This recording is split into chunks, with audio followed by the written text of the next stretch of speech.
राजकुमार भावनानी आहियां। मैं चौथे दर्जे में पढ़ंदी आहियां। अॼु मां तव्हांखे चेटीचंड एवं सिंधी जे बारे में ॿुधाईंदीसां।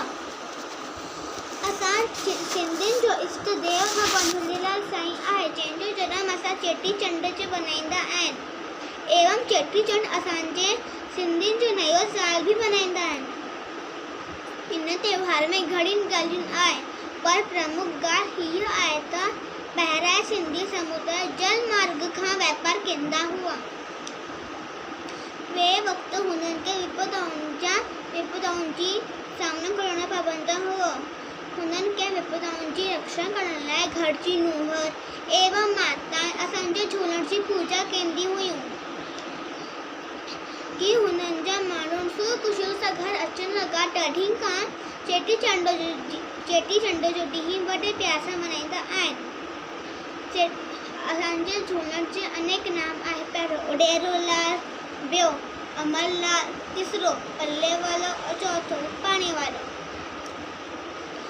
सभी भगवान झूलेलाल चालीसा जो प्रकाशन करे रहियो आहे। असां हुननि सभिनि जा तहे दिल से शुक्रगुज़ार आहियूं। लाल साईं सां निमाणियल विनती आहे त सारी संगत खे शक्ति प्रदान करे रहंदा आहिनि। जॾहिं धर्म ते विपदा आई सभी संगत मिली करे नदीअ ते वञी करे सिक जा सॻड़ा कयनि। चेटीचंड ते जन्म वतई सारे जग खे रोशन कई। जुमे जे ॾींहुं ते दर्शन ॾिनई सारी संगत खे निहाल कयो। तुंहिंजा पुजारी पाठ रखनि था, जल ज्योति जी सेवा करनि था,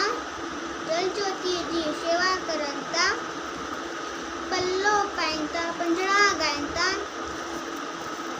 सदा सां जोत ॿाराइनि था।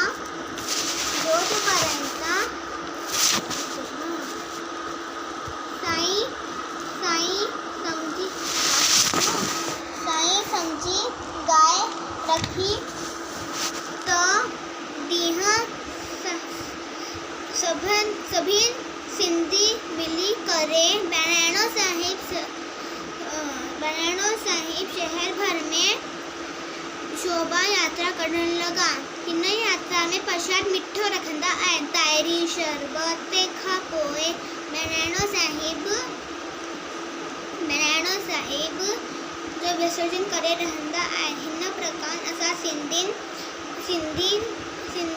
चेटीचंड जा 2 शब्द समाप्त कया थी। हर